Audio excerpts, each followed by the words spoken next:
31. Irrelevant preaching. Some years ago, during the middle of a winter night, a farmhouse caught fire.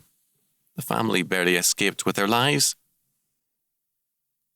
The housewife, a very neat and precise woman who always wanted everything just right, paused for a second as they dashed with their children through the hot, smoke-filled living room to the safety of the out-of-doors.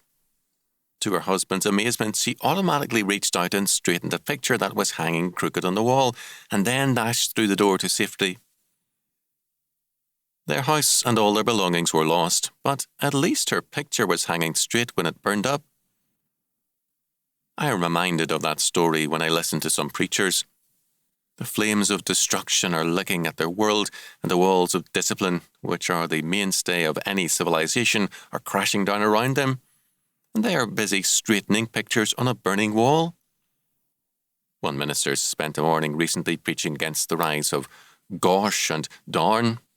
Another spent the evening hour preaching against the miniskirt and dress. Is this what men are called by God to do? Is this the gospel, or the Great Commission given to all Christians? Are we to preach on trifles, or do we truly have a Great Commission?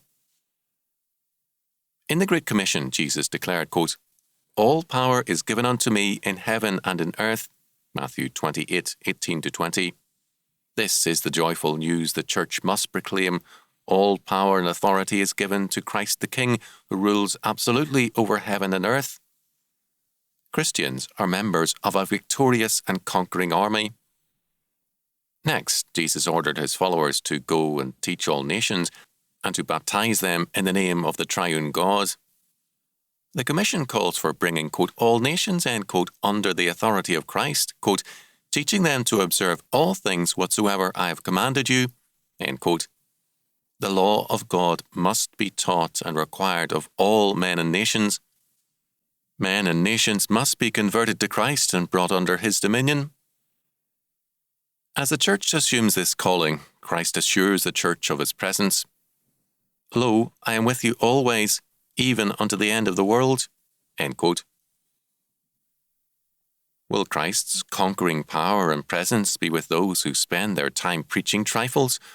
Or will he not rather protect, prosper, and lead into victory those who march in terms of the Great Commission? A derailed train is useless. So is a derailed church.